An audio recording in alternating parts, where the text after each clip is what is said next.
चलो हम लोगों ने पर्पस क्या था, पहला पर्पस था कि मैं आपको हीट इंजन के बारे में नॉलेज दूं। जब आपको हीट इंजन समझ में आ गया तो हीट इंजन के बाद में मैंने आपको बताया कि हीट इंजन में जो प्रोसेसेस लगते हैं वो प्रोसेसेस समझने के लिए आपको गैस प्रोसेसेस का नॉलेज होना चाहिए। इसलिए मैंने आपको लास्ट लेक्चर में गैस प्रोसेसेस बताए थे, जिसमें constant volume, constant pressure, isothermal, adiabatic and polytropic ऐसे नाम बताए थे। इनको एक बार मैं ग्राफ बना देता हूँ फटाक से आपके लिए, रिवाइज कर देता हूँ कि वो दिखते कैसे हैं, एंड फिर कौन सा प्रोसेस कैसे होता है वो भी क्विकली रिवाइज करवा देता हूँ। ओके, मैंने एक पीवी चार्ट बनाया था, pressure versus volume, pressure versus volume chart बनाया था, और इसके अंदर हम लोगों ने सारे प्रोसेसेस बना लिए थे। इसके अंदर हम लोग सारे प्रोसेसेस बना लिए थे। एक पीवी चार्ट में y एक्सिस पे प्रेशर एंड x एक्सिस पे वॉल्यूम। अगर इन जनरल प्रोसेस बोले तो उसको कहते हैं कभी भी PV raise to n constant guys, ये होता है इन जनरल प्रोसेस, याद रखना। प्रेशर वॉल्यूम का जो रिलेशन होता है दुनिया में और कोई तरीका हो सकता है, तो ये इसमें सारे तरीके आ जाते हैं। मतलब दुनिया में जितने भी प्रेशर और वॉल्यूम का रिलेशन वाला प्रोसेस है वो इसके अंदर हमेशा आ जाएंगे, कभी भी इसके बाहर नहीं जाएंगे। This is called the most general equation, जिसको पॉलीट्रोपिक प्रोसेस भी कहते हैं। अच्छा, इसमें कुछ पर्टिकुलर एन की वैल्यू के लिए अलग प्रोसेस का नाम भी दिया जाता है। फॉर एग्जाम्पल अगर n इक्वल टू 1 ले लो, if n equal to 1 then things will be different. When n will be 0 then things will be different. When n will be infinity then things will be different. Then n equal to gamma, that is 1.4, then again things will be different. And last, इनके अलावा कोई भी value है तो उसको in general polytropic कह देते हैं। ओके, तो अभी यहाँ पे इनको अगर मैं बताऊं तो n इक्वल टू 1 बोला तो पीवी कांस्टेंट, उसको हाइपरबोलिक प्रोसेस बोलते हैं। उसको क्या बोलते हैं? उसको हाइपरबोलिक प्रोसेस बोलते हैं। ये जो हाइपरबोलिक प्रोसेस होता है इसमें एक हाइपरबोला का शेप दिखाई देना चाहिए आपको। This is a hyperbola. Okay, ये एक हाइपरबोला हो जाता है।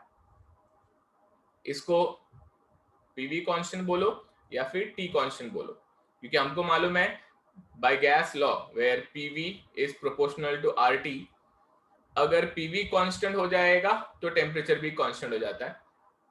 PV equal to RT, proportional क्यों लिखा है?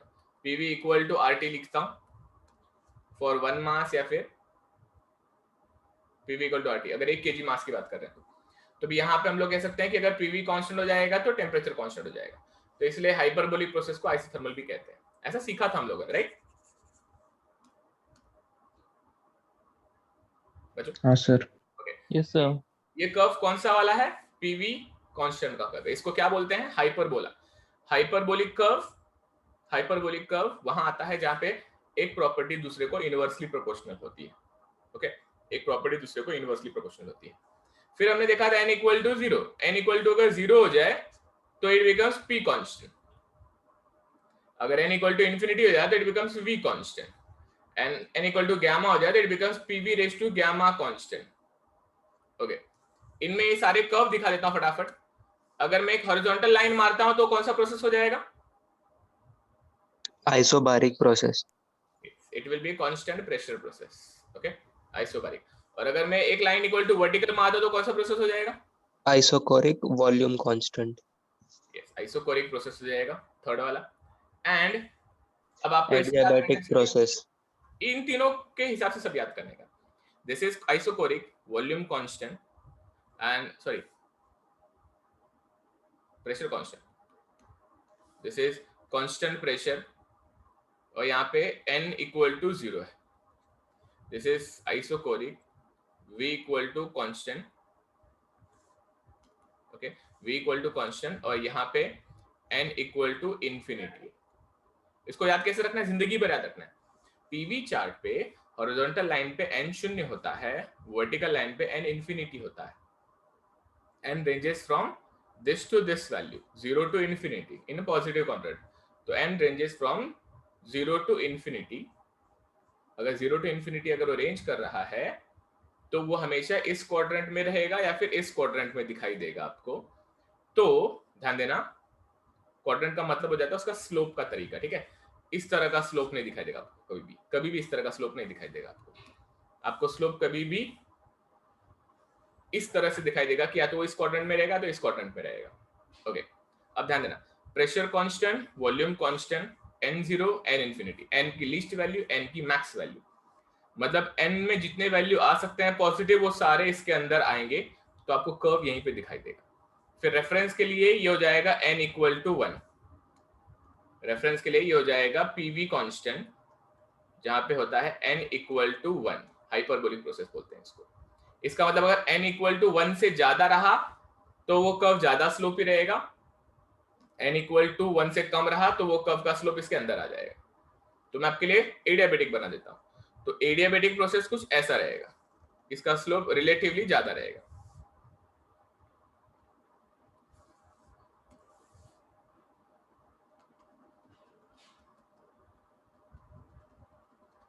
ओके, ये हो जाएगा adiabatic, which is PV raise to gamma constant, जहां पे गामा इक्वल टू 1.4 है। अगर 1.2 रहता तो शायद इन दोनों के बीच में कर्व जाता, सही बात है। मतलब अगर मैं ये लाइन बोलता हूं तो शायद ये 1.2 का हो जाएगा, n इक्वल टू 1.2। हाँ सर। अच्छा, शायद ऐसा बना तो n इक्वल टू 0.9 0.8 कुछ तो हो जाएगा ऐसा। और अगर 1.5 बोला तो ऐसा हो जाएगा। गाइस ये ग्राफ जो मैं बनाया है ये इंपॉर्टेंट है, और ऐसे क्वेश्चन आप लोगों को इस एग्जाम में भी आ सकता है और गेट एग्जाम में भी आ सकता है, तो प्लीज याद रखना। ओके, यहाँ पे मैं एक और कर्व बना के रख देता हूँ just for the sake of reference. अगर कोई बोलता है कि what is n equal to 0.9 का, तो ये हो जाएगा n इक्वल टू 0.9 वाला curve. Okay, less than 1 and more than 0, कुछ फर्क नहीं पड़ता, डिस्टेंस के बारे में नहीं सोचने का, बस उसकी जगह के बारे में सोचने का, रिलेटिविटी। अच्छा, ये सब कुछ आपको याद है भी? कुछ इसमें डाउट है? ये हमने सब पढ़ा था, ठीक है। चलो अब मुझे प्रोसेसेस के बारे में बताओ।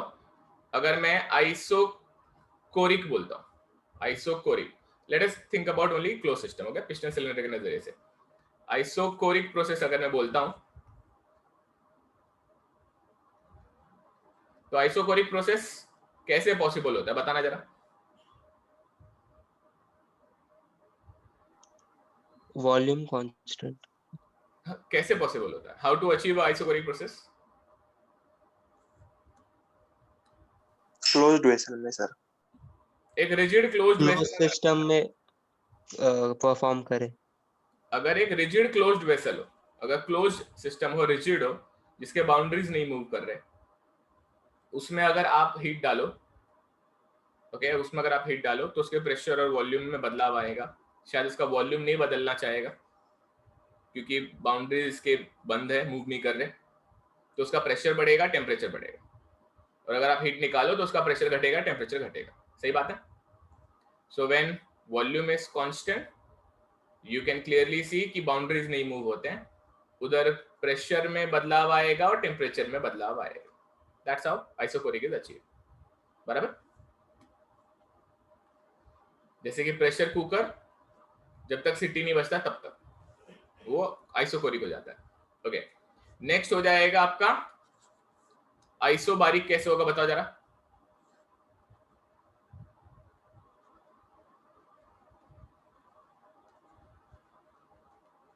क्लोज सिस्टम का एग्जांपल फटाफट, आइसोबारिक।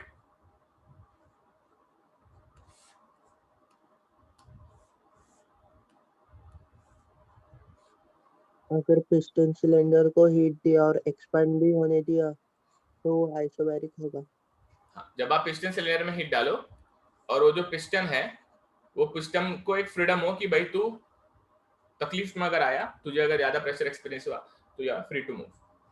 तो यहाँ पे जब आप हीट डालते हो तो हीट डालने के कारण यहाँ पे प्रेशर बढ़ना चाहता है, बढ़ना चाहता है, लेकिन प्रेशर बढ़े उसके पहले पिस्टन ऊपर डिस्प्लेस हो जाता है, और जब पिस्टन ऊपर डिस्प्लेस हो जाता है तो because of displacement in piston the pressure inside the system drops, सही बात है। सो बेसिकली जितना प्रेशर अंदर बढ़ना चाहता है वो प्रेशर को रिलीज करने के लिए पिस्टन ऊपर चला जाता है, और जब पिस्टन ऊपर चला जाता है तो अल्टीमेटली वॉल्यूम बढ़ जाएगा, शायद टेम्परेचर भी बढ़ा रहेगा क्योंकि आपने हीट डाला है, लेकिन प्रेशर कांस्टेंट ही रहता है, क्योंकि प्रेशर बढ़ने का पिस्टन मौका ही नहीं देता, प्रेशर बढ़े उसके पहले पिस्टन ऊपर चला जाता है। सही बात है?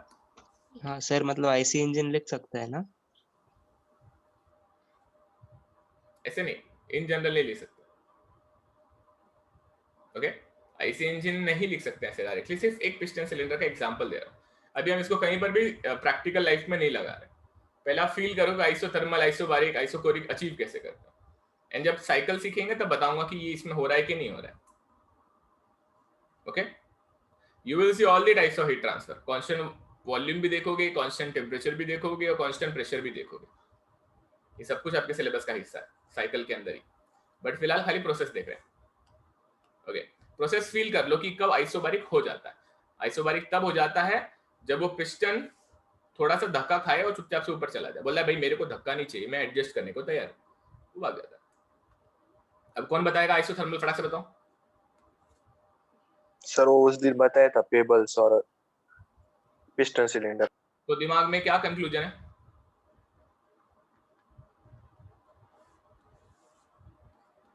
एनीबॉडी? देखो यार, वो तो मैंने एग्जांपल दिया था to feel, you can feel exactly how isothermal process can be achieve. वो पहली बार के लिए एग्जांपल दिया हूं ताकि आपको फील होना चाहिए, लेकिन अगर आपको फील हो गया और आप बार बार वही एग्जांपल दोगे किसी को, तो आपको ड्रॉ करके एक्सप्लेन करके फिर बताना पड़ेगा। अगर आप शॉर्टकट में बताना चाहते हो, you will be same like, तुमने जो एक्सप्लेन किया तुम्हारा टीचर बोलेगा काई पर बोलते हो, ऐसे नहीं बोलने का। आपको ऐसा एक्सप्लेन करना है कि अगर जेन्युइनली आपके टीचर के कंसेप्ट क्लियर है तो उसको समझ में आना चाहिए, जेन्युइनली पहले कंसेप्ट क्लियर होना चाहिए। That is one condition. Okay, now tell me how to achieve an isothermal, anybody? Sir अगर एक सिस्टम में प्रेशर ड्रॉप हो रहा है और वॉल्यूम इंक्रीज हो रहा है, या वॉल्यूम कम हो रहा है और प्रेशर ज्यादा हो रहा है, तो उस दौरान दोनों में टेम्परेचर सेम रहेगा। अच्छा चलो ठीक है, ये सब इस तरह से नहीं बोलना कभी किसी को भी, कुछ भी नहीं समझेगा, दिल पे का व्हाट व्हाट व्हाट ऐसा हो जाए, ऐसा बोलने का। देखो, when you are adding heat, when you are adding heat in a system, ultimately we do realize that there will be rise in temperature, there will be rise in temperature when we add heat, we do feel that there is rise in temperature.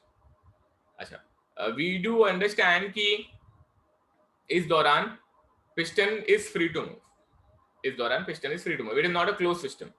had this been a closed rigid vessel तो isochoric हो जाता, तो इधर piston को आजादी है move करने की, तो boundaries are free to move.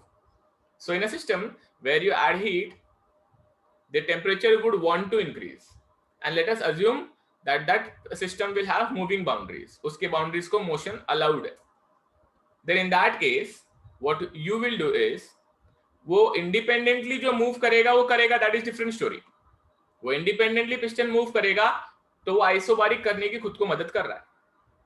लेकिन आइसोबारिक का प्रॉब्लम यह है कि इवन दो प्रोसेस में प्रेशर जब कांस्टेंट रहने की कोशिश हो जाता है, टेम्परेचर स्टिल इंक्रीजेस। मतलब आइसोबारिक के लिए जितना पिस्टन को डिस्प्लेस होना चाहिए, तुम उससे भी ज्यादा पिस्टन को डिस्प्लेस करोगे।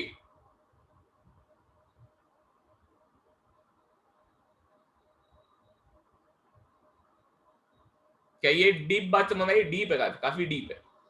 देख भाई, फॉरगेट अबाउट आइसोथर्मल, तो हीट डालेगा तो प्रेशर बढ़ना चाहेगा, लेकिन प्रेशर ना बढ़े उसके लिए पिस्टन क्या करेगा? पिस्टन बोलेगा मैं चला, और ये चुपचाप ऊपर चला जाएगा। तो पिस्टन जब चुपचाप ऊपर चला जाएगा तो इसके वजह से पिस्टन ने क्या किया, खुद को मूव करने के वजह से अंदर पिस्टन ने प्रेशर कांस्टेंट मेंटेन कर लिया। लेकिन कांस्टेंट प्रेशर का दिक्कत यह है कि वहां पे टेम्परेचर फिर भी बढ़ जाता है। तो तुमने बोला अच्छा तुम इतना ही मूव है, कोई बात नहीं, तुमने हमारा काम पूरा नहीं किया, हम एक काम और करेंगे, हम पिस्टन को थोड़ा सा और ऊपर मूव करेंगे।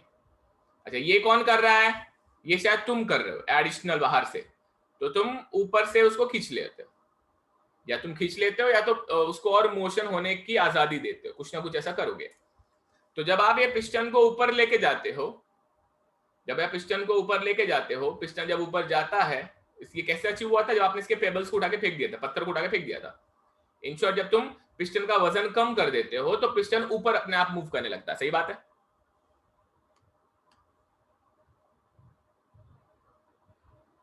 हाँ sir. And for that motion you can say the work is done by the system, system ने वर्क किया है। और जब सिस्टम वर्क करता है, जब आप पेबल उठा के फेंकते हो तो पिस्टन ऊपर जाता है, तो जब पिस्टन ऊपर जाता है तो work is done by the system, and work is done by the system, enthalpy is consumed to do that work, and when enthalpy is consumed to do that work, the temperature of the system ultimately drops. So you will displace the piston in such an extent that the drop in enthalpy should lead to drop in temperature in such a way that the dropped temperature is equal to the temperature before the heat addition. पर देख, तुमने heat डाला, piston खुद ब खुद ऊपर चला गया, तुम खुश नहीं हुए। तुम खुश क्यों नहीं हुए? क्योंकि टेम्परेचर फिर भी बढ़ा हुआ है। तुम बोलते नहीं नहीं हमको ये नहीं पसंद आएगा, हमको टेम्परेचर पसंद नहीं है। तो तुम क्या करते हैं? पिस्टन का वजन कम कर देते हैं। जब पिस्टन का वजन कम हो जाता है तो पिस्टन और डिस्प्लेस होता है ऊपर तक। जब पिस्टन और ऊपर तक डिस्प्लेस होता है तो because of the displacement beyond constant pressure you will end up decreasing the pressure in the system. म्हणजे हीट डालने से पहले जितना प्रेशर था उससे भी कम प्रेशर हो जाता है अभी। तुमने हीट डाला, कुछ तो प्रेशर था, हीट डाला, अगर आइसोथर्मल के बारे में नहीं सोच रहे तो पिस्टन ऊपर चला जाएगा एट कांस्टेंट प्रेशर। म्हणजे हीट डालने के पहले जितना प्रेशर, पिंक कलर पे उतना ही प्रेशर। लेकिन जब तुमने यहां से पेबल्स को कम किया, तुमने वेट कम किया, जब वेट कम हुआ तो ये पिस्टन और डिस्प्लेस हुआ। जब ये पिस्टन और डिस्प्लेस हो गया तो अल्टीमेटली अंदर का प्रेशर और गिर गया।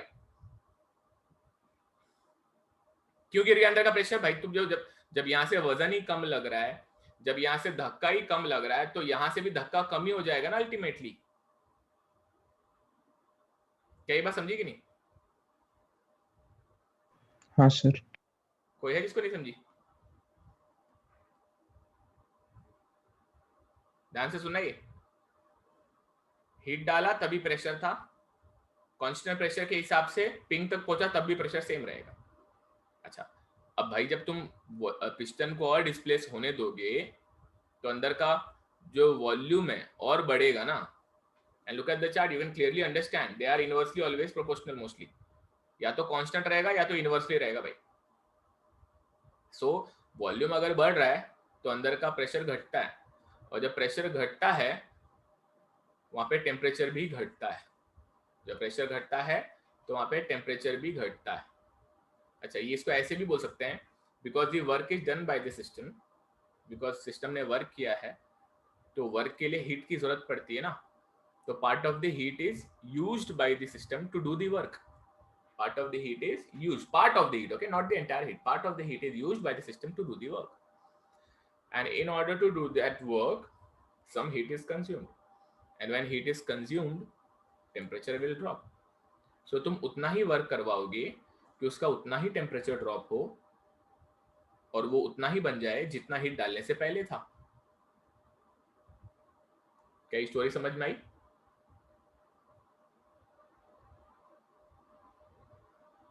हाँ सर। ओके सर मतलब प्रोसेस के स्टार्ट और प्रोसेस के एंड में ही टेम्परेचर सेम है और उसके दौरान टेम्परेचर चेंज हो रहा है। आई मीन नहीं, ये तो मैं तुमको उसको टुकड़ों में सिखा रहा हूँ। इसका मतलब है ये सब कुछ साइमल्टेनियसली होना चाहिए। ये सिर्फ तुमको बताने के लिए, नहीं तो कई बच्चे सोचते ना कांस्टेंट प्रेशर में भी पिस्टन मूव होता है, आइसोथर्मल में भी पिस्टन मूव होता है, तो रिलेटिवली अगर दोनों हो रहे हैं उस समय पिस्टन मूव, तो पिस्टन की रिलेटिव डिस्प्लेसमेंट या पोजीशन क्या होगी ये जानना चाहेंगे ना बच्चे। उसके लिए मैंने बाइफरकेट किया है। इसको आपको अभी कंबाइंड याद रखना है। आपको कंबाइंड कैसे याद रखना है वो सुनना। ये आपको मैंने इन डेप्थ बातें बताई है, अब आपको इसे कैसे याद रखना है सुनो ध्यान से। इसको ऐसे याद रखो कि सिस्टम का कुछ इनिशियल टेम्परेचर जब होता है उसमें तुम हीट डालते हो, और हीट डालने के दौरान सिस्टम की बाउंड्रीज मूव भी होती है। जब सिस्टम की बाउंड्रीज मूव होती है तो सिस्टम वर्क कहता है, उसको भी एक्सपांशन कहते हैं। So basically during heat addition there is also expansion. तो कई जगह पे कई किताबों में इनफैक्ट इसको आइसोथर्मल एक्सपांशन भी कहते हैं। ये जो आइसोथर्मल हीट एडिशन होता है, ये जो आइसोथर्मल हीट एडिशन होता है इस दौरान एक्सपांशन भी होता है, क्योंकि पिस्टन मूव होता है, वॉल्यूम बढ़ता है। इसलिए हीट एडिशन के दौरान there is expansion. When heat addition is accompanied by expansion, when the heat addition is accompanied by expansion, such that the initial temperature and the final temperature remain same, that process is isothermal.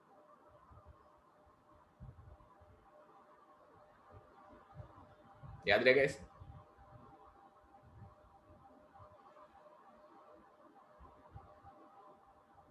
देखो बच्चों, मैं तुमको जो बताया हूं वो टुकड़ों में सारी बात बताया, लेकिन तुमने अब ये याद रखा ना तो चीजें आसान हो जाएंगी लाइफ में.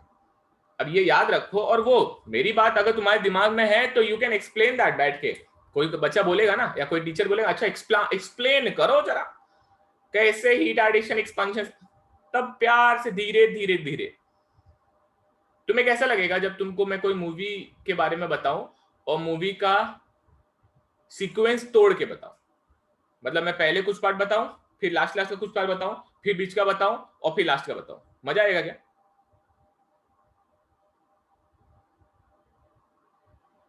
कभी मजा नहीं आएगा. It has to be like a story ना. तो that's why it is always in a same sequence. भाई तुम हीट डाल रहे हो तो हीट जब डालोगे तो सिस्टम का टेम्परेचर बढ़ना चाहेगा. जब सिस्टम का टेम्परेचर बढ़ना चाहेगा तो वो प्रोसेस आइसोथर्मल नहीं होगा. तो ऐसे केस में अगर सिस्टम की बाउंड्री मूव होके एक्सपांशन प्रोसेस करे तो एक्सपांशन प्रोसेस में work is done by the system. So then when the work is done by the system, part of heat will be utilized to do that expansion process. And during that process, the temperature shall drop. Why? Because energy is utilized to do the work. And when the temperature shall drop, it should be so very much calculated that the increase in temperature should be equal to decrease in temperature. And the heat addition and expansion should go simultaneously. Such process is called as isothermal. क्या मैं आगे बढ़ सकता हूँ अभी? हाँ sir. Okay. बस चलो, आइसोथर्मल सिखाया था. अब लास्ट के दो जो है वो तो सिखाने लायक कुछ है ही नहीं उसमें इतना. सर फिर अगर हीट ऐड ही नहीं किया, इनिशियल पोजीशन से खुद से अगर पिस्टन ऊपर किया तो फिर भी टेम्परेचर सेम होगा ना? भाई उसको एक्सपेंशन प्रोसेस बोलते हैं. और अगर उस दौरान हीट एडिशन नहीं हो रहा है उसी को तो एडियाबेटिक बोलते हैं माय डियर. समझा क्या? नहीं मतलब वो टेम्परेचर पहले हीट देने के बाद टेम्परेचर इंक्रीज हो रहा है और तो पिस्टन आपने ऊपर हिट जा दिया रहा है है इन शॉर्ट. और मेन प्रोसेस तो उसके बाद हो रहा है ना, जिस उसके वजह से बाद हो नहीं रहा है, मैं कर रहा था. लेकिन isothermal, if you are talking about isothermal process, then it should not be combination of processes, it should be just one process, right? हाँ सर पर वो पिस्टन को वर्क करने के लिए हीट तो देना ही पड़ेगा ना किसी तरह से. हाँ तो उसको ऐसा, जैसे तुम्हारे मालूम है एक बूंद हीट आया और तुरंत डिस्प्लेस भी हुआ, एक बूंद हीट आया थोड़ा डिस्प्लेस भी हुआ. समझ में आ रहा है क्या? There will not be. देखो यार तुम एक सिंपल सी बात मेरी समझो, इसको आइसोथर्मल प्रोसेस कहते हैं. These are not and they are, it should be like a one single process. In short, it should be like one single process. तो ऐसा होना चाहिए, इसको हीट डाल रहे हैं और वो मूव भी करता जा रहा है उसी समय. हाँ समझ में आ रहा है क्या? उसको हीट डाल रहे हैं और मूव भी करता जा रहा. It should be like together. अरे ऐसा नहीं हो पाता process. This is not possible. Exact reversible isothermal, तुम प्रैक्टिकल सोच रहे हो. मैं तुमको कब बोला ऐसा प्रैक्टिकल रियल लाइफ में होगा? समझ में आ रहा है? आइसोथर्मल प्रोसेस गैस में प्रैक्टिकली करना पॉसिबल नहीं है. ये जो कर रहा हूं तुम समझो जरा. पिस्टन उतना ही डिस्प्लेस हो कि उसका टेम्परेचर उतना ही गिरे, इतना आसान है क्या? आसपास टेम्परेचर हो जाएगा. आसपास पहुंचा सकते हो, एग्जैक्टली वही कर सकते हो क्या? पता नहीं. पॉसिबल ही नहीं है. फ्रिक्शन को तो सोचो, फ्रिक्शन कैसे कैलकुलेट करोगे? हाँ उसमें तो कुछ टेम्परेचर राइज तो फ्रिक्शन के वजह से हो जाएगा अंदर. सो तुम सोचोगे उतना ही हीट यूज करके वर्क करा लो, फिर भाई उधर एफिशिएंसी पिक्चर में आ जाएगी. जितना हीट दिया उतना वर्क बनता नहीं, वो भी सोचना पड़ेगा फिर. So it is not an easy process, my dear. But yes, all I'm talking is, if somebody is like, explain me how you will achieve isothermal, then this is how you should explain. Are you getting me? Don't try to achieve the isothermal process in the real world. It is not possible. Had this been possible, आज के date में Carnot cycle बन चुका हो. Isothermal process घर पे बैठ के बनाना इज नॉट पॉसिबल. बिल्कुल नहीं पॉसिबल.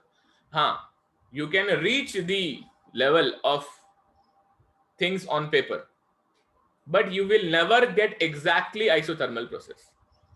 अच्छा, मान लो तुमने बहुत कंट्रोल कंडीशन में पूरा एकदम हर बारीक चीजों पे ध्यान रख के अचीव भी कर लिया प्रोसेस. अगर इतना कंट्रोल करना पड़ जाए तो उसको साइकिल में बिठाना मुश्किल है. साइकिल में बिठाना मतलब वो जो सीक्वेंस होता है, कंप्रेशन, हीट एडिशन, एक्सपांशन, उसके बीच में उसको फिट करना इज नॉट दैट इजी. क्योंकि isothermal is a very slow process, very slow process. आप समझ करेंगे स्लो प्रोसेस क्यों है. एकदम बूंद का हीट डालो और थोड़ा सा वर्क करा लो, एकदम बूंद का हीट डालो, थोड़ा सा वर्क करा लो. समझना रहे क्या? हाँ सर. मतलब हल्का सा डालो, आगे बढ़ा लो, हल्का सा डालो, आगे बढ़ा लो. मतलब टेम्परेचर किसी भी समय बढ़ने ही मत दो. मैं आपसे क्या कह रहा हूं, बढ़ता फिर घटता ना, ऐसा होना ही नहीं चाहिए. It should always be same temperature at every instant. म्हणजे हीट डाला ना तो जितना टेम्परेचर बढ़ने वाला रहेगा उतना हीट का ये यूज करके आगे बढ़ जाना चाहिए. Instead of raising the temperature, the part of it should be utilized to displace that piston. Okay? मतलब जिस तरह से अगर सिलेंडर में हीट आ रहा है उस तरह से पिस्टन को जल्दी जल्दी ऊपर लेना पड़ेगा. हाँ, लेना पड़ेगा. सही कह रहे हो. ठीक है. ओके, समझ में आया इस तरह सबको? देखो यार, इसमें बहुत सारी बातें और भी हो सकती है, अभी नहीं आते. Adiabatic process, adiabatic process same piston cylinder पे अगर मैं बोलूं तो वहां पे हीट का आना जाना बंद कर दो. ना हीट आएगा ना हीट जाएगा. पिस्टन सिर्फ या तो ऊपर जाएगा या तो नीचे आएगा. अगर वो ऊपर जा रहा है, जैसे अभी तक जो डायग्राम हम लोग देख रहे थे, इसमें अगर ये ऊपर जा रहा है तो वो एक्सपांशन प्रोसेस हो जाता है. अगर वो नीचे आ रहा है तो वो कंप्रेशन प्रोसेस हो जाएगा. अच्छा, एक्सपांशन उसने खुद ब खुद करना चाहिए, अंदर के गैस के वजह से एक्सपांशन होना चाहिए. और कंप्रेशन तुम बाहर से करते तो उसको एडियाबेटिक कंप्रेशन या एक्सपांशन किया जाता है. आप एक्सपांशन में सिस्टम का वर्क लेके, हीट लेके वर्क करते हो, और कंप्रेशन में बाहर के दुनिया का वर्क मिलके यहाँ पे डिस्प्लेसमेंट होता है, जिसकी वजह से अंदर का हीट बढ़ता है. क्या मेरी बात समझ में आई? सर ये स्पेस तो एडियाबेटिक प्रोसेस हो गया ना फिर? क्या स्पेस में कोई ऑब्जेक्ट एडियाबेटिक प्रोसेस ही करेगा ना, क्योंकि वो कांस्टेंट एक्सपांड हो रहा है, हीट नहीं ले रहा है, जा रहा है. Okay, you can say that, but ऐसे कैसे? कोई एग्जांपल, कौन सा एग्जांपल दिमाग में है, बोलना. नहीं मतलब सपोज ऐसा एक पिस्टन रख देते हो स्पेस में, बात तो आओ. फिर वो मोड ऑफ हीट ट्रांसफर क्या क्या होते हैं? Conduction, convection, radiation. रेडिएशन. भाई स्पेस में पार्टिकल नहीं है तो ये दोनों नहीं होंगे, लेकिन ये तो होगा. हाँ, रेडिएशन होगा सही से, सन का. हाँ चल ठीक है बच्चे लोग, मुझे बात बताओ, एडियाबेटिक कंप्रेशन एक्सपांशन समझ में आया? इसमें कुछ और लॉजिक ही नहीं है, इसका एक ही लॉजिक है. Adiabatic is English word for no heat transfer, that's it. During a process if there is a compression और expansion, there should not be heat transfer, and that case is called as adiabatic process. Okay, heat transfer मतलब literally friction भी नहीं होने देने का, उधर friction भी नहीं होने देने का, ऐसा पॉसिबल नहीं हो पाता. ओके, ऐसा नहीं हो पाता है. अच्छा, फ्रिक्शन भी नहीं होने देना, मैं स्टार मार्क करता हूँ, स्टार मार्क करता हूँ. ठीक है, यू कैन से फ्रिक्शन हुआ तो भी adiabatic by the way. Okay, star mark किया हूं, बताऊंगा जैसे एंट्रोपी बताऊंगा तब बताऊंगा. बट फिलहाल के लिए, adiabatic process is a process in which there is no heat transfer from बाहर की दुनिया या फिर अंदर की दुनिया की हीट निकल के बाहर जाना. इतना याद रखो. मतलब वो भाई पिस्टन बोल रहा है कि मेरे को ऊपर नीचू करने का है, तो उस समय ना इसमें हीट आना चाहिए ना इसका हीट बाहर जाना चाहिए. That's it. बाहर की दुनिया से कुछ लेना देना नहीं अपना, बराबर, हीट के नजरिए से. समझा? बट वर्क आ सकता है. बट वर्क आ सकता है ना. वर्क आ सकता है, नहीं तो फिर नहीं तो प्रोसेस ही नहीं होगा. प्रोसेस होने के लिए क्या होना चाहिए? प्रोसेस होने के लिए या तो हीट आना चाहिए या तो वर्क होना चाहिए। एंड थर्ड जो पॉसिबिलिटी है वो दैट इज थ्रॉटलिंग। उसके अलावा और कुछ नहीं होता दुनिया में, इसके अलावा और कोई प्रोसेस नहीं होता है। या तो हीट आने दो, या तो वर्क आने दो, या तो फिर फ्लो होते हुए फ्लूइड को खाली थ्रॉटल करना। दैट इज फॉर पर्टिकुलर, जिसको फ्री एक्सपांशन भी कहते हैं। तो दैट इज डिफरेंट। या तो वर्क आएगा या तो हीट आएगा, दो में से कुछ तो एक होएगा। ओके, थ्रॉटलिंग को भी एडियाबेटिक कहते हैं। थ्रॉटलिंग को भी एडियाबेटिक कहते हैं बिकॉज उस दौरान भी हीट आता जाता नहीं है, लेकिन वो ये फॉलो नहीं करता, क्योंकि ये जो फॉलो करता है उस दौरान कंप्रेशन एक्सपांशन होना चाहिए। समझा? हाँ सर, मतलब adiabatic can be throttling process, but नहीं, throttling is also adiabatic, but what adiabatic processes we are talking about is something which is accompanied by work transfer. If we say PV raised to gamma constant, it means there has to be work transfer. Work transfer मतलब भाई तू अगर adiabatic का line देखो, ये देखो, ये रहा एडियाबेटिक ना, कहां पे गया ये वाला एडियाबेटिक का लाइन देखो। जब तुम कंप्रेस करते हो, ओके, जब तुम कंप्रेस करते हो तो प्रेशर बढ़ता, वॉल्यूम घटता, बराबर? हाँ सर। और जब तुम एक्सपांड होने देते हो तो प्रेशर घटता, वॉल्यूम बढ़ता, बराबर? हाँ सर। हाँ तो सर। वो जो कंप्रेस करते हो उस दौरान जिस तरह से ये लोग बदलते हैं, प्रेशर का बढ़ना, वॉल्यूम का घटना, वो ये लॉ फॉलो करता है। और जब आप एक्सपांड होने देते हो तो उस दौरान प्रेशर घटता, वॉल्यूम बढ़ता, तब वो ये लॉ फॉलो करेगा। वो लॉ मतलब उसके अंदर की जो प्रॉपर्टी है बराबर इस कर्व के ऊपर से होते हुए जाएगी।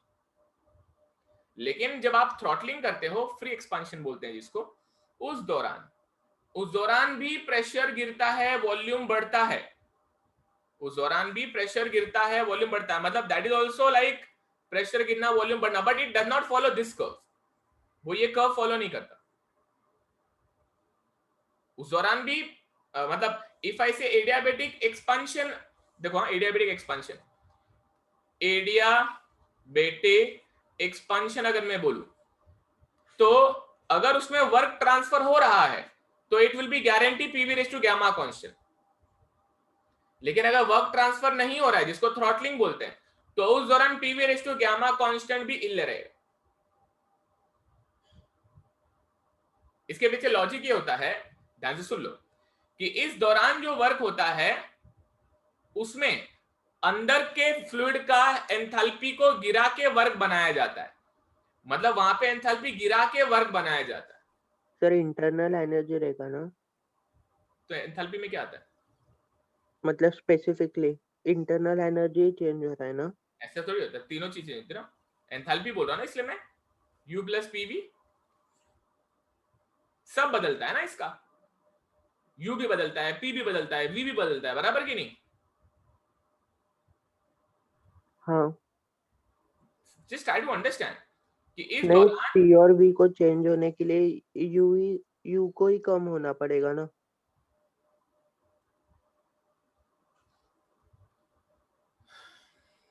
देखो यही चीज आप गलत तोड़ देते हो, ऐसे मत किया करो, ये गलत तरीका होता है। why you are getting into something which is not correct, आप उसको बाइफरकेट कर देते हो। जैसे ये आपका गलत क्या है, जैसे एक एग्जांपल देता हूं, I am saying density is mass upon volume and I say density remains constant, और other I can say density does not depend on mass. Then you say नहीं सर मेरे को मास दिख रहा है उसमें, तो मास पे डिपेंड करता है। नहीं, ये आप गलत कर रहे हो, ऐसे मत बोलो। They depend on the proportion, they depend on the proportion, density depends on the proportion, it does not depend on mass। अगर तुम बोलोगे नहीं सर लेकिन मुझे फॉर्मूला में दिख रहा है, गलत देख रहे हो तुम, देख गलत रहे हो। समझ में आ रहा है? मतलब तुम गलत देख रहे हो। Density is a ratio of mass upon volume but still it is independent of mass. क्या ये लाइन समझ में आ रहा? हाँ सर। ये मास से इंडिपेंडेंट है। अब इसका एग्जांपल तुरंत तुमको दिमाग में आता है कि भाई तू ढक्कन में पानी ले, मतलब तू 5 ग्राम पानी ले चाहे 1 टन पानी ले, कितना भी मास रहने, डेंसिटी सेम रहेगा उनका। इस तरह से अपन बोल देते हैं कि it is independent of mass, but ultimately तुम फिर फॉर्मूला के ऊपर चले जाते हो। तो फॉर्मूला पे मत देखो, ऐसे देखना गलत बात हो जाती है। आपको ये समझना पड़ेगा, ध्यान से सुनो। अभी वहां पे एंथैल्पी को ही ड्रॉप पे खाली फोकस किया जाता है, एंथैल्पी को ही ड्रॉप पे फोकस किया जाता है। And you never know how they are changing, pressure किस तरह से चेंज हो रहा है, वॉल्यूम किस तरह से चेंज हो रहा है। आपको सिर्फ इतना फोकस करना है कि क्योंकि इसका एंथैल्पी गिर जाता है, क्योंकि इसका एंथैल्पी गिर जाता है, और वो गिरा हुआ एंथैल्पी ही वर्क करने के काम में आता है। एंथैल्पी मतलब हीट, और वो हीट ही वर्क कराती है, हीट ही वर्क कराती है। तो उस दौरान जो प्रेशर और वॉल्यूम ने बदलाव एक्सपीरियंस किया, उस दौरान जो प्रेशर और वॉल्यूम ने बदलाव एक्सपीरियंस किया, वो इस तरह का एक्सपीरियंस किया। क्यों हो गया? Don't think of it, what I am talking about is very serious now. Expansion के दौरान अगर एंथैल्पी यूज की जा रही है अंदर के गैस की, कंज्यूम हो जा रही है वो वर्क की एंथैल्पी, आप अगर वो एंथैल्पी को कंज्यूम करके वर्क कर रहे हो, तो जिस तरह से प्रेशर वॉल्यूम बदलेगा वो विल बी डिफरेंट। लेकिन अगर तुम बोलते कि नहीं मेरे को एक्सपेंशन नहीं होने, मेरे को एक्सपेंशन करना है लेकिन वर्क नहीं करना है, तो उस दौरान एंथैल्पी रिमेन्स कांस्टेंट, अंदर का एंथैल्पी अंदर ही रहता है। और उस दौरान जो प्रेशर वॉल्यूम में चेंजेस आएगा, that won't be with this relation. उधर भी प्रेशर बदलेगा, वॉल्यूम बदलेगा, लेकिन वो इस तरह नहीं बदलेगा।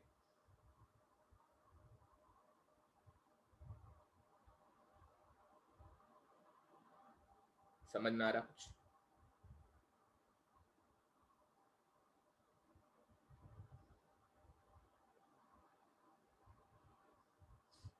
बच्चे लोग हाँ सर। सी मैं आपको यही कहना चाहता हूं नरखेड़ भाई, आप मैं जितना कह रहा हूं उतना समझ जाओ, एंड बाकी इन डेप्थ अगर आपको कुछ सोचना है देन उस दौरान नहीं, it creates difficulty for other students, क्योंकि फिर मैं उसको भी एक्सप्लेन करते रह जाऊंगा। देन क्या हो जाता कि कई लोगों को लगेगा अभी तक अपने को पहले ही समझा नहीं है, एंड दूसरे को एक्सप्लेन करते रह गया, तो that become difficult life for other people, है ना। तो थोड़ा सा अंदर मत घुस जाओ, आपको सिर्फ इतना समझना है कि एडियाबेटिक प्रोसेस अगर मैंने कहा उस दौरान वर्क नहीं होता है। यहां का एडियाबेटिक प्रोसेस क्या है? यहां का जो एडियाबेटिक प्रोसेस है उस दौरान वर्क होता है, और जब वर्क होता है मतलब कि या तो सिस्टम बनाएगा या तो सिस्टम को दिया जाएगा, या तो सिस्टम बनाएगा या तो सिस्टम को दिया जाएगा, और उस दौरान फ्रिक्शन पिक्चर में नहीं आने चाहिए। जब फ्रिक्शन अगर पिक्चर नहीं आते हैं तो it will follow PV ratio gamma constant. समझ रहा? हाँ सर।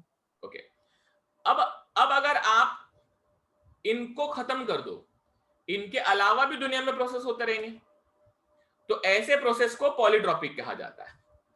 ऐसे प्रोसेस को पॉलीट्रॉपिक, एग्जांपल एक देता हूं फटाक से।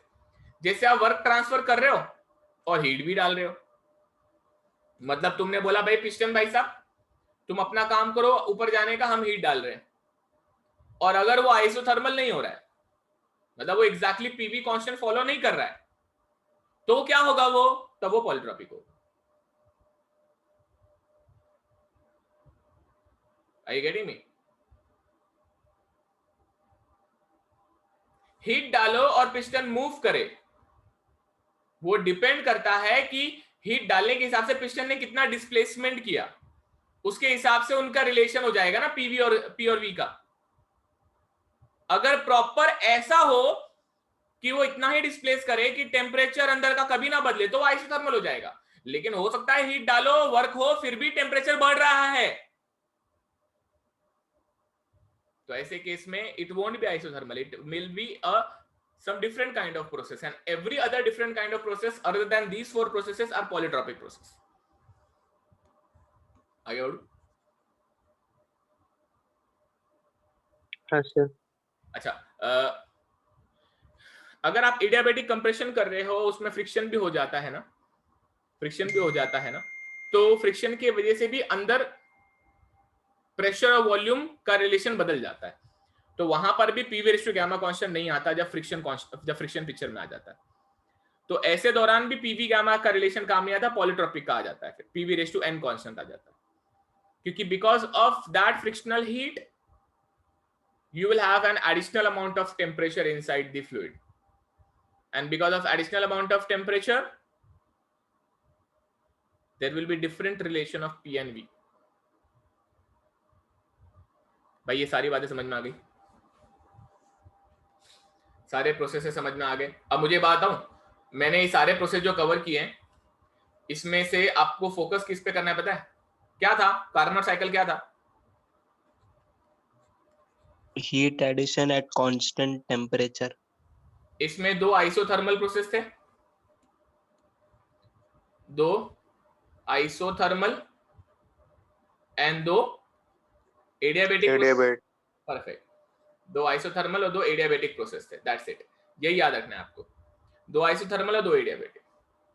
4 प्रोसेस तो वही होते हैं जो होते हैं। तो कार्नोट में भी वो 4 प्रोसेस होंगे जिसमें से 2 आइसोथर्मल होंगे और दोनों भी हीट ट्रांसफर होते हैं और दोनों भी वर्क ट्रांसफर W होते हैं। अब बच्चा लोग, ये सारा तामझाम बताने का ये मतलब था कि आपको स्लोप में रिलेशन पता होना चाहिए।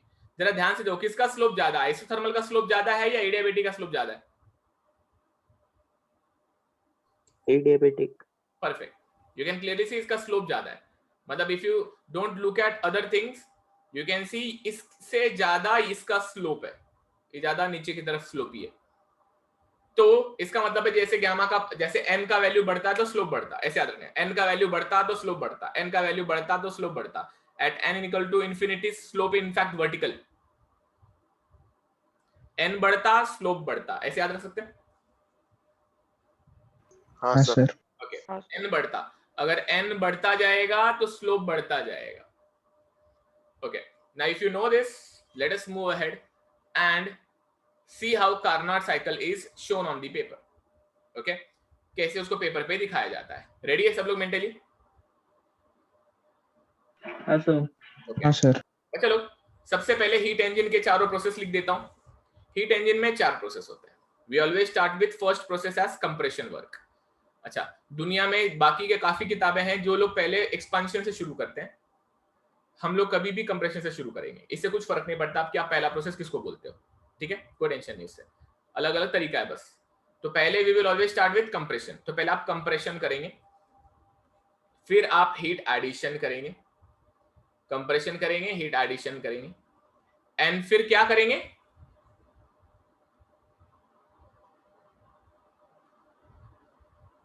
Expansion. You will let it expand, right? हाँ सर। यस, एक्सपांशन किया नहीं जाता, एक्सपांशन अपने आप होता है। कंप्रेशन किया जाता है, किया मतलब you are doing the work or the heat transfer to the system. You are doing this favor, but now system is doing favor on you, so you will let it expand and then you will reject the heat. 4 process का sequence हमेशा यही रहेगा। Okay, 4 process का sequence यही रहेगा। तो it will be like, ये हमेशा इसी साइकिल में घूमता रहेगा और इनको साइक्लिक प्रोसेसेस कहते हैं, and they together form A cycle. Okay, अगर आपकी गाड़ी कुछ पर्टिकुलर पावर बना रही, कुछ पर्टिकुलर हीट बना आउटपुट दे रही है, कुछ बिजली बना रही है, लेट अस से मैं बोलता हूँ 5 किलोवाट पावर बना रही है, ऐसा कुछ पावर बना रही है, तो वो 5 किलोवाट पावर बनाने के लिए अपने गाड़ी में अगर पेट्रोल है, तो वो पेट्रोल अपन एक साथ डाल देते क्या इंजन में? नहीं, जितना कंबक्शन के लिए चाहिए उतना ही। एकदम एक बूंद पहले साइकिल में आता है और वो पूरा साइकिल कंप्लीट होता है, and that part of work generated is stored in the flywheel. हाँ सर। देन अगले साइकिल में एक बूंद, अगले साइकिल में एक बूंद, ऐसे बूंद बूंद बूंद बूंद करके सारा हीट आता है। तो वो जो बूंद बूंद हीट आता है उसको अगर मैं dq बोलता हूं, तो addition of all that dq will be equal to q। हाँ सर। ये मैथ समझना चाहिए आपको कि अगर वो पेट्रोल में इतनी हीट है और जिसके वजह से कोई W बन रहा है, तो वो याद रखो पूरा हीट आप एक साथ नहीं देते, बूंद बूंद में देते। मतलब एक साइकिल में एक dq दोगे आप खाली, एक साइकिल में एक dq दोगे आप खाली। तो इसको दिखाने का तरीका क्या होता है? आप इन जनरल इसको दिखा दो कि भैया ये पूरा नेटवर्क का एक साइकिल बना दो, या फिर आप हर साइकिल पे क्या कर रहे हो वो दिखा दो। 2 अलग अलग तरीके से दिखाया जाता है। ओके, 2 अलग अलग तरीके से दिखाया जाता है। तो अभी यहाँ पे क्या हो रहा है? यहाँ पे अगर मैं बोलता हूँ कि एक पूरा साइकिल है जिसमें टोटल हीट Q दिया और टोटल W बनाया, तो आप उसके लिए बना दो पहले, खाली समझ जाएगा इससे process. Okay, that is one way. But we do understand कि पूरा हीट एक साथ कभी दिया नहीं जाता, थोड़ा थोड़ा हीट दिया जाता है, और वो थोड़ा थोड़ा हीट थोड़ा थोड़ा वर्क बनाता है, और वो थोड़ा थोड़ा वर्क को फाइनली ऐड जब भी हम करते हैं, जिसका एडिशन ले लेते हैं, तो हमको टोटल वर्क मिल जाता है। सही बात है?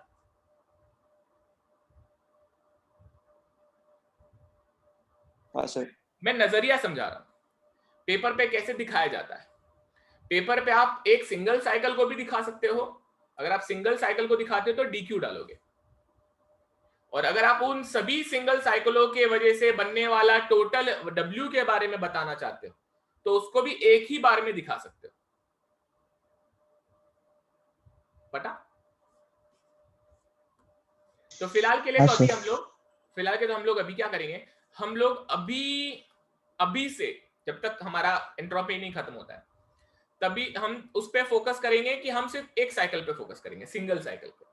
मतलब सिंगल साइकिल पे अगर फोकस करेंगे, इट मींस मैं इसको दूंगा DWC, मैं इसको दूंगा DWC। जब मैं इसको DWC दूंगा, उसके बाद में जब मैं इसको DQ1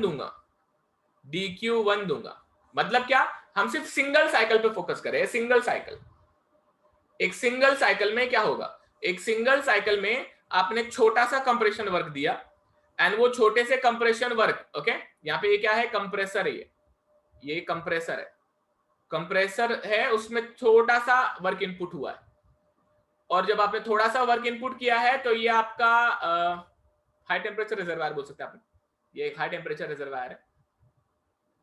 ये हाई टेम्परेचर रिजर्वायर क्या करेगा, ये छोटा सा अमाउंट ऑफ हीट देगा सिस्टम को, ओके, छोटा सा अमाउंट ऑफ हीट देगा सिस्टम को। तो यहाँ पे छोटा सा, अंदर ही लिखता है इन सबको, ठीक है, छोटा सा वर्क दिया गया DWC, छोटा सा हीट दिया गया DQ1, इन दोनों के बदौलत इसका साइकिल का औकात बन चुका है कि एक छोटा सा वर्क बना दे, that is DWE by the second law. We know जितना देते उतना बनता नहीं, तो कुछ छूट जाएगा, जो कुछ छूट जाएगा वो सिस्टम से बाहर निकल जाएगा, दैट विल बी DQ2। क्या ये एरोज और ये बेसिक हीट इंजन समझ में आया? हाँ सर। हाँ सर।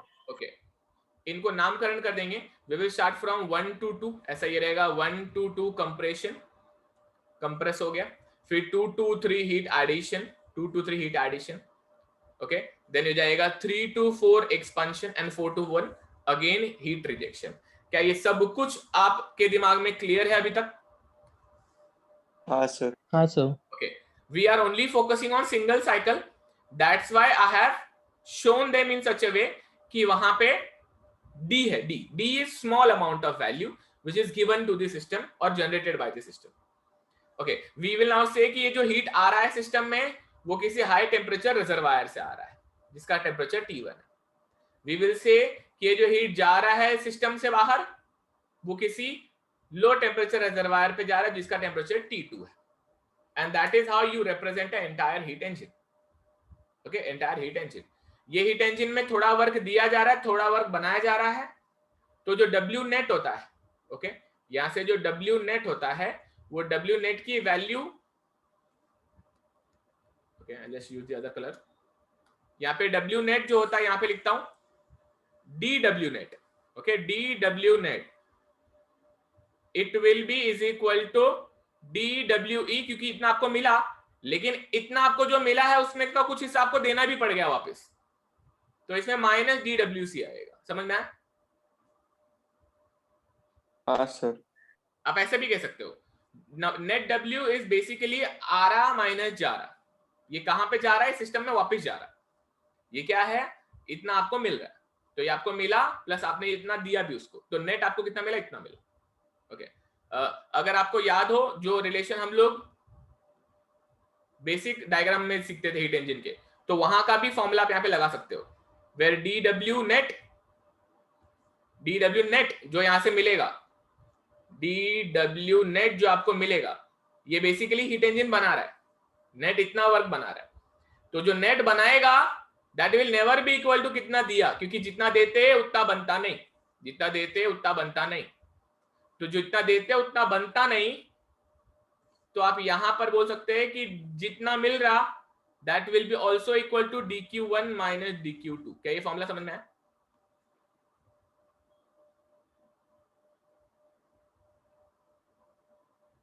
हाँ सर। ओके अगर मैं फिर से याद दिला दूं, किसी का याददाश्त कमजोर रहेगा, तो we used to show like this. एक हीट इंजन है, उसको हमने हीट दिया था, उसने बदले में वर्क दिया था, लेकिन जितना देते उतना बनता नहीं, इसलिए थोड़ा सा छूट गया था। जो छूट गया था इसलिए माइनस Q2 लिखते, तो वो W कुछ और नहीं, W नेट ही होता है पहले।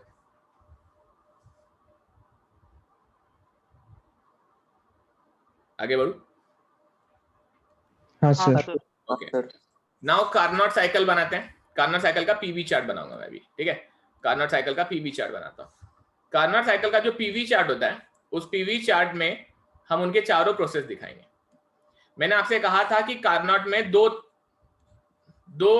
आइसोथर्मल प्रोसेस होते हैं, दो एडियाबेटिक होते हैं। आइसोथर्मल कभी भी हीट ट्रांसफर होगा और एडियाबेटिक कभी भी वर्क ट्रांसफर होगा। ओके तो अभी यहाँ पे पीवी चार्ट में मैं क्या करता हूं, मैं ये तरीके को सहूलियत मानता हूं, ये मेरे लिए आसान मुझे लगता है कि इससे गलती नहीं होती है। आपको ये समझ जाएगा, ध्यान से देखना कैसे। मैं क्या करता हूं, मैं कभी भी ना दो एडियाबेटिक लाइन बना लेता हूं, दो ऐसी एडियाबेटिक लाइन दूर दूर बना लेता हूं, और साथ ही साथ दो आइसोथर्मल लाइन भी ऐसे बना लेता हूं।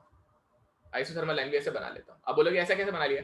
देखो अब सिर्फ इनको मत देखो, आप सिर्फ इनकी तरफ फोकस करो, ये आइसोथर्मल है और ये एडियाबेटिक है। कैसे समझ में आ रहा है? इधर देखो, ये रहा आपका आइसोथर्मल और ये रहा आपका एडियाबेटिक। जैसे ये यहां से पॉइंट से निकला ना, आइसोथर्मल और एडियाबेटिक, ऐसे ही आइसोथर्मल एंड एडियाबेटिक। समझ में आया?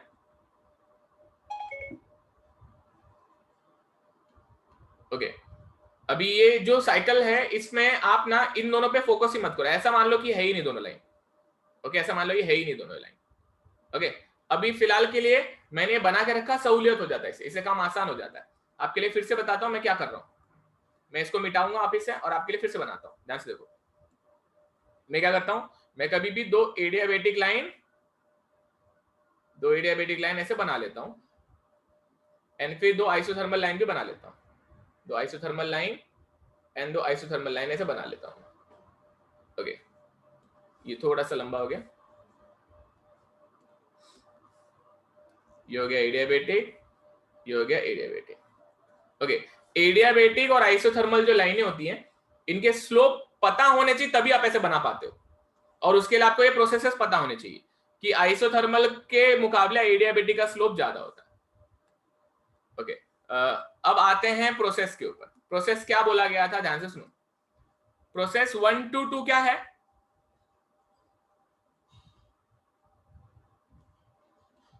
वन टू टू क्या है? थर्मल रिवर्सिबल एडियाबेटिक कंप्रेशन, बराबर? हाँ sir. Reversible adiabatic compression. When we say adiabatic, it will follow the law of PV raised to gamma constant. Yes sir. And when we say compression, pressure will increase and volume will decrease. Yes sir. Let's look at this process now. 1 से 2 देखो, क्या ये वैसे ही follow हो रहा है बराबर 1 से 2? प्रेशर बढ़ता, वॉल्यूम घटता। देखो प्रेशर बढ़ रहा है और वॉल्यूम घट रहा है। जेपा क्या? हाँ सर। हाँ sir. Okay and I have drawn that in such a way कि वो एडियाबेटिक जैसा बन जाए। तो मैंने यहाँ पे एडियाबेटिक स्लोप बना दिया है और ये हो गया आपका एडियाबेटिक कंप्रेशन। तो मैं थोड़ा सा मोटा लाइन ले लेता हूँ। We will show this as a reversible adiabatic compression. ये हो गया आपका रिवर्सिबल एडियाबेटिक कंप्रेशन। ये ऐसा बना दिया मैंने। Okay this is from this point to let us say this point 1 to 2। Okay now what is the next process? Next process 2 to 3 क्या होगा? 2 to 3 क्या होगा बताओ? Isothermal heat addition. कार्नोट की बात चल रही है तो it has to be reversible isothermal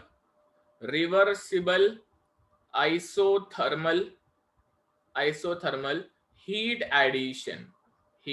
addition. Now if you are adding heat, see carefully. Heat डाला जा रहा है, आइसोथर्मल हो रहा है. We do understand कि आइसोथर्मल प्रोसेस कुछ ऐसा होता है. ये इसका जो स्लोप होता है इसके मुकाबले कम होता है. अच्छा, लेकिन अब आपको ये समझना चाहिए कि हीट एडिशन के दौरान क्या करना पड़ता है. मैंने जैसे आपको बताया था, जब आप हीट डालते हो, हीट जब आप इनपुट करते हो, तब उसने वर्क आउटपुट करना चाहिए, जिससे हीट डालने की वजह से जब उसका टेम्परेचर बढ़ना चाहता है तो वो एक्सपांशन करके खुद का टेम्परेचर घटा लेगा. बराबर. अल्टीमेटली जितना बढ़ेगा उतना घटेगा. तो वर्क आउटपुट मतलब वर्क एक्सपांशन है. Whenever there is expansion process, pressure decreases and volume increases. हाँ सर. सो ये जो कर्व है, ये कर्व नीचे की तरफ आना चाहिए, जिससे प्रेशर देखो डिक्रीज हो रहा है, वॉल्यूम इंक्रीज हो रहा है. जेपा, हाँ सर. मैं यहां पर जो नेक्स्ट कर्व बनाऊंगा आइसोथर्मल, वो कुछ ऐसा बनाऊंगा. यहाँ पे आइसोथर्मल जो प्रोसेस रहेगा वो कुछ ऐसा बनाऊंगा मैं. ये ऐसा, ये हो गया आपका 2 to 3 isothermal heat addition. Heat addition के दौरान उसका एक्सपांशन प्रोसेस होना चाहिए. इसका मतलब क्या? प्रेशर गिरना चाहिए, वॉल्यूम बढ़ना चाहिए. जेपा,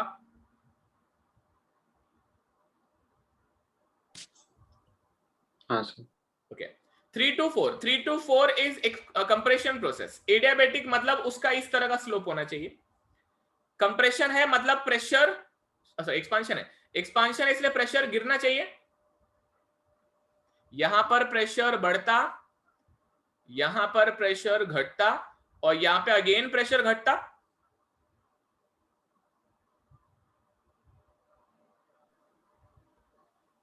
एक्सपांशन में प्रेशर घटता. तो यहां पे एडियाबेटिक को फॉलो करता हुआ, ओके, एडियाबेटिक को फॉलो करता हुआ एक कर्व मैं बनाऊंगा. एडियाबेटिक को फॉलो करता हुआ मैंने कर्व बनाया. And now this is 3 to 4 adiabatic expansion. Adiabatic expansion समझ में आया? देखो यहाँ पे प्रेशर क्या हुआ, प्रेशर गिरा, अल्टीमेटली वॉल्यूम बढ़ा. तो यहाँ पे लिख देता हूं 3 to 4. 3 to 4. 3 to 4 is reversible adiabatic expansion. कोई डाउट है इसमें? No sir. नहीं sir. Okay. 3 to 4 reversible adiabatic expansion. Now last process we should remember in isothermal क्या होता है? We should remember in isothermal क्या होता है? भाई आइसोथर्मल में जब तुम हीट डालते हो तो उसका प्रेशर ऑब्वियसली बढ़ने की कोशिश करता है, टेम्परेचर बढ़ने की कोशिश करता है.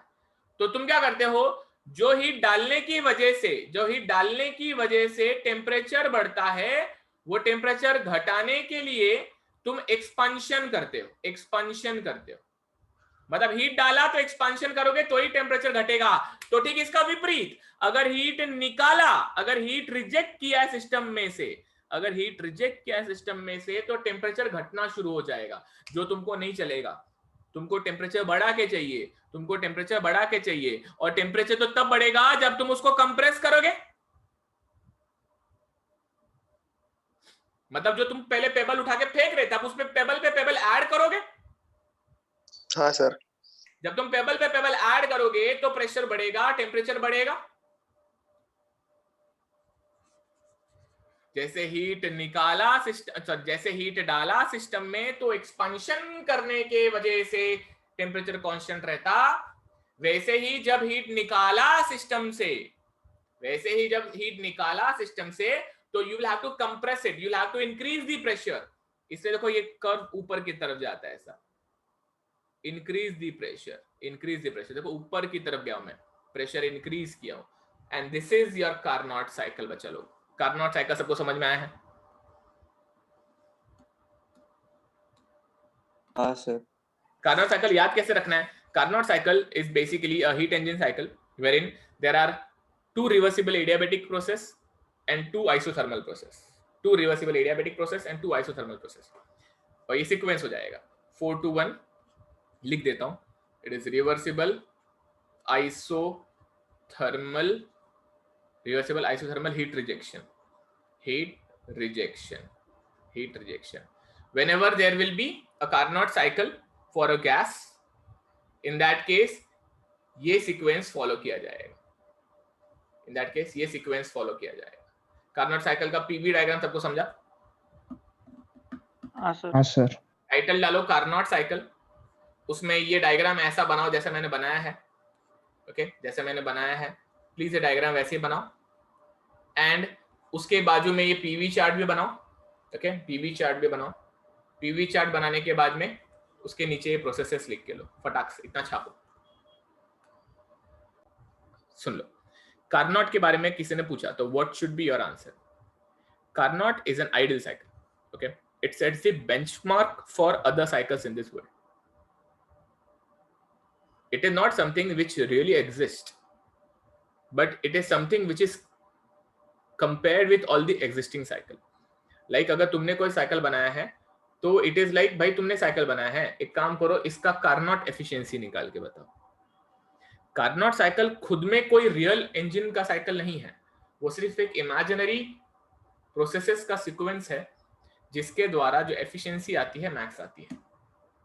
एग्जाम्पल देता हूं, एक अपने रियल लाइफ के एग्जाम्पल अगर आपको समझना है तो suppose you are studying in 10th standard. 10th standard में you have to score marks, like scoring marks is like an efficiency for you guys. So 10th में your dream can be 100%, you never know, because वहां पे 100% भी मिलना शुरू हो चुका है अभी। So 10th में you know what should be your target if according to your potential. जैसे किसी टॉपर बच्चे का क्या सपना हो सकता है? 100% स्कोर हो सकता है उधर। Okay, then you get into 12th. Once you get into 12th, then you realize okay, in this world of 12th 100% is not easy and शायद से मिलता भी नहीं है। Then तुम क्या पता करते हो? तुम पता करते हो यूनिवर्सिटी में लास्ट ईयर फर्स्ट को कितना मिला था। लेटेस्ट से आपको पता चला 95% was the first. Then your target becomes okay 95% पे फर्स्ट आता है, मतलब इतना achievable. Then you dream of scoring the 95 plus marks, yeah, 95%. Similarly, then when you get into engineering, then you don't think of 95% again because इतना 95% नहीं मिलता। इधर marks काटने की टेंडेंसी ज्यादा होती है। अभी तक आपने वो एक्सपीरियंस नहीं किया, फिर भी बता देता हूँ।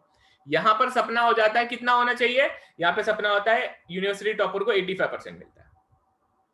So the topper thinks of 85% as his dream target.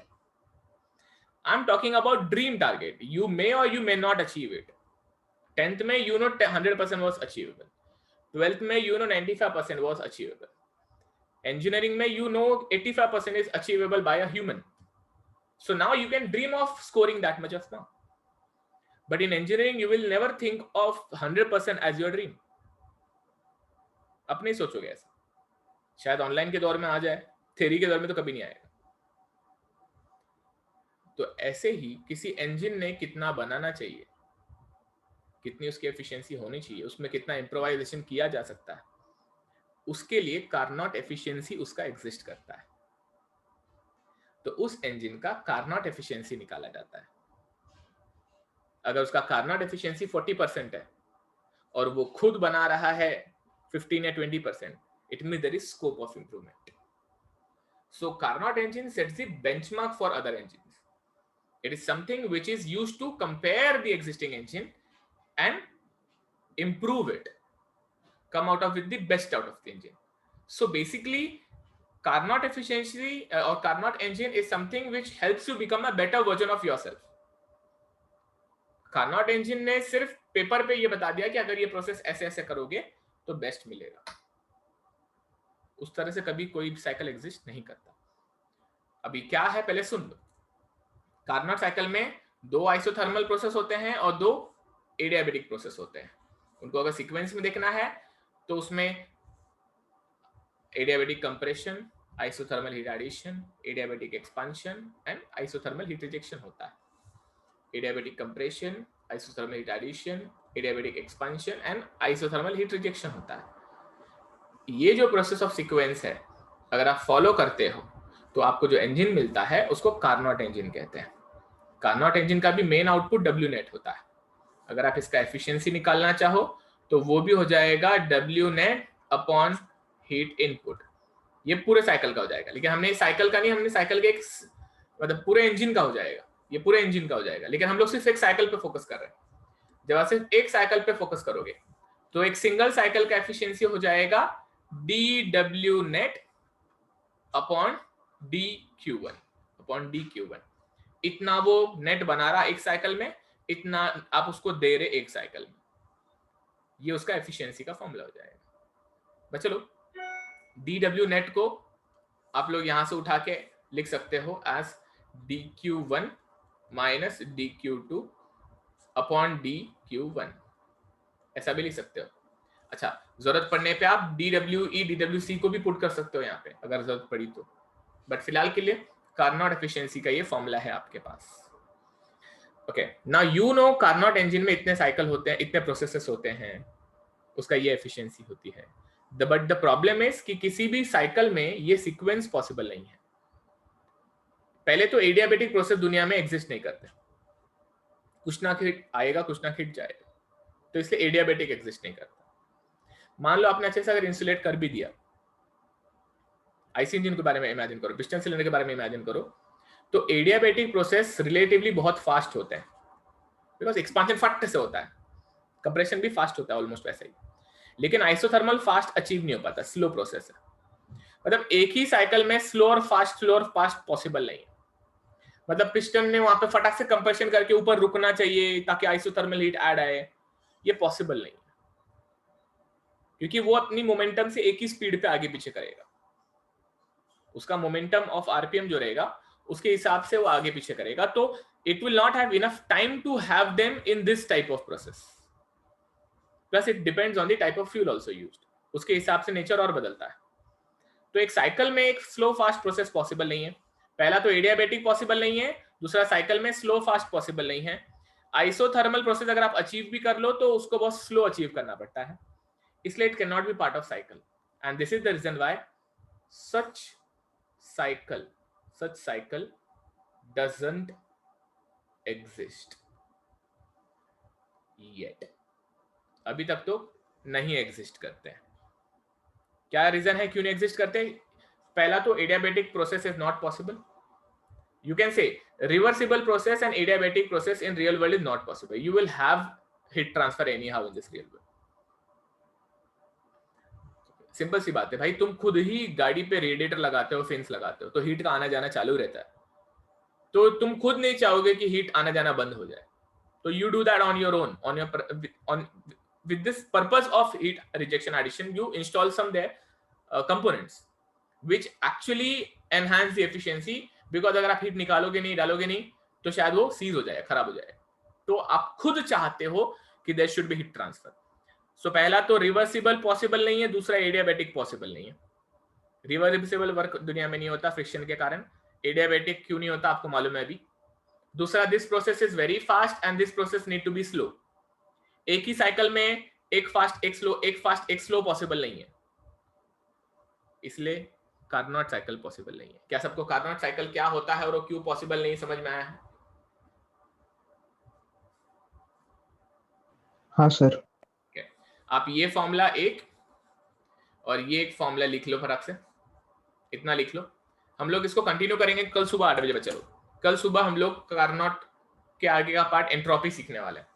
कल मैं आपको क्लॉसियस इनइक्वालिटी के बारे में बताऊंगा और एंट्रोपी ऑफ यूनिवर्स बताऊंगा, और फिर एंट्रोपी कैसे कैलकुलेट करते हैं वो बताऊंगा। चलो, with this we are done for the day. Have a nice day.